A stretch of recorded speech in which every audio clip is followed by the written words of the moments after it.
We're going to discuss the Clash Blaster in SalmonRun today so I can teach you how to get the most out of the weapon and improve at the game. Number 1. Introduction. The Clash Blaster is a lightweight blaster that is considered to be the weakest in its class. Its damage is low and its range is nothing special, but it has an impressive fire rate with respectable indirect damage and AoE, which allows it to take unique roles within a squad.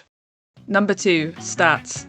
The Clash Blaster is the weakest of all blasters if we're not including the Grizzco variant. At only 85 damage per direct shot, it is wildly underpowered compared to its fellow blasters, and as a result often gets tarnished with a label that it's bad. But that's where the negativity is going to stop, because for what it lacks in pure damage, it makes up in many other ways. It has the fastest fire rate of all blasters. You're able to shoot approximately 2 to 3 times per second, allowing you to damage enemies extremely quickly. It also has the lowest ink consumption per shot of all the blasters. It's roughly 3 to 4% per shot, which gives you quite a lot of shots per full ink tank. Indirects do 50 damage and splash damage deals 25, but its area of effect, its AoE, is large enough that you'll find yourself consistently hitting those indirects. Perhaps more importantly than anything else, the Clash Blaster is a lightweight weapon, making it currently the only blaster in the game that is. This means it swims faster, walks faster, and generally speaking has better ink efficiency. Certainly when compared to the rest of the blasters, you'll notice this. It's still a blaster however, so you'll suffer a little with things like turfing your own feet and trying to repeatedly throw bombs. It's possible if needed, it's just about recognising the right time to do so.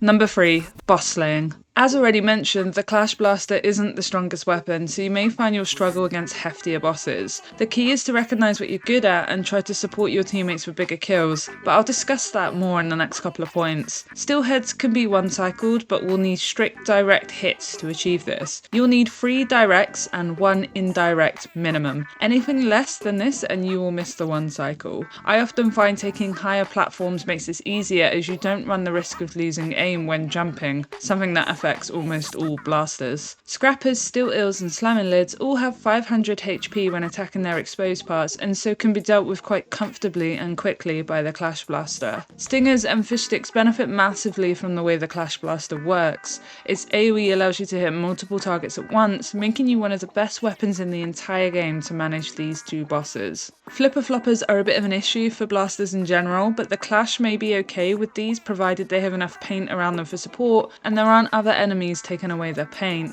If 3 floppers descend on you, you'll have a bit of a hard time and need some help. The same goes for flyfish and Moors spam. Bombs are not your strong suit, and in small numbers you'll manage fine, but multiples of these will potentially be problematic, especially if turf is limited. Ensure you're safe to recover the ink. Drizzlers and big shots will take time to defeat. They have 900 and 1200 HP respectively, and whilst not unmanageable, you'll waste a lot of time if you're only focused on these. Drizzler rain is very harmful to the movement of blasters, and just because you're a bit faster, that doesn't make you immune to the slowness that impedes blasters at times. Ensure torpedoes are shot back whenever you can. With big shots, you may find you'll need specials if there are multiple, but hopefully you'll have a friend with you helping you out. Where the Clash is best served is when it is used against lessers. Small fry are 1 hit, direct or indirect.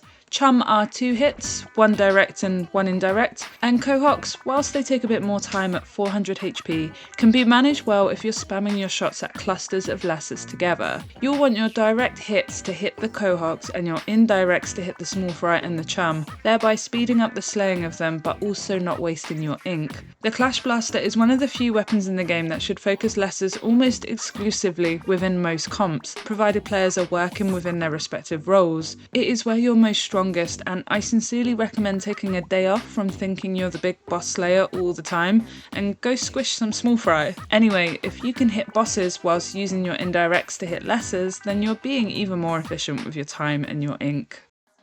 Number 4. Weapon roll. The Clash Blaster's role is different to practically every other blaster in SalmonRun. You're not a straight up killer, instead you're likely to find much more value when supporting teammates. You won't be able to 1 or 2 shot bosses like other blasters, and certain enemies might take some time to kill on their own, causing you to get stuck somewhere far or find yourself losing time. I've discussed this before in other videos, but every weapon is capable of defeating every enemy in this game, but you don't always want to be putting yourself in that role, as you'll likely overstay overstep roles within teams and not maximise the potential of the weapon you have. The Clash really is a perfect example of this. I have no problems carrying games with this weapon if I have to. However, you'll likely not be the most powerful weapon in the comp, and your teammates with objectively more powerful weapons should lead the charge with killing. You then, as a Clash Blaster, should endeavour to support them where possible. If you see your teammates running for statics, run with them and focus on clearing the lessers, the stingers, the fish sticks, all the low HP enemies that benefit from the way the Clash attacks, whilst leaving your teammates to damage the higher HP bosses. Once you've cleared the area, you can then join them in defeating the big shots and helping ferry eggs back to the basket. Try your best to remain safe and provide a lifeline for your friend who may be playing a bit more aggressively. I find the Clash almost perfect for the support role, and I struggle to think of a better weapon more suited to do this. Its decent range, speed and ability to hit multiple enemies at once allows you to cover for your teammates' weaknesses and cover more ground. For night waves like Tornado, Grillers and Rush, you're able to be up front and take extremely aggressive positions as the weapon can hit multiple enemies at once. This is so good for protecting slower teammates and supporting the slayers on your team.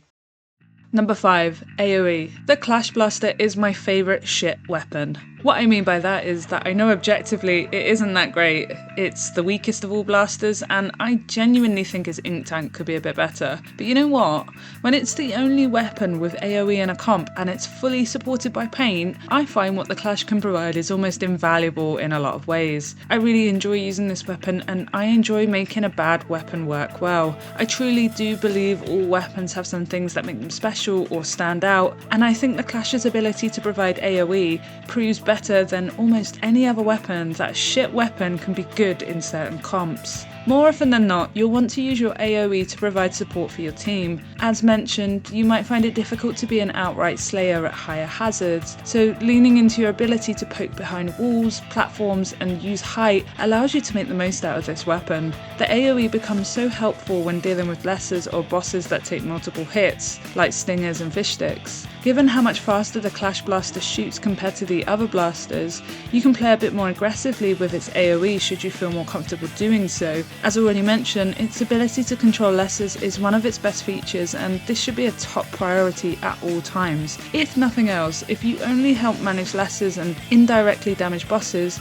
just know that you're contributing so much unseen help. AoE weapons are so strong in SalmonRun because of their ability to hit several things at once, thereby reducing time and ink spent. You'll notice when you don't have any AoE spread on a comp, so when there is a Clash Blaster, I'm always grateful for something that can hit multiple targets at once. I think the thing to recognise with a Clash Blaster is that you're not playing into its damage per shot, you're playing into its ability to hit everything, frequently, even just for little damage. I can't emphasise how important it is to weaken enemies wherever you can, and the Clash's AoE allows you to do this with ease. If you're playing the Clash like other blasters, then you're not using it well. Turn your brain off, hold ZR, and walk straight into that group of lessers and show them who's boss.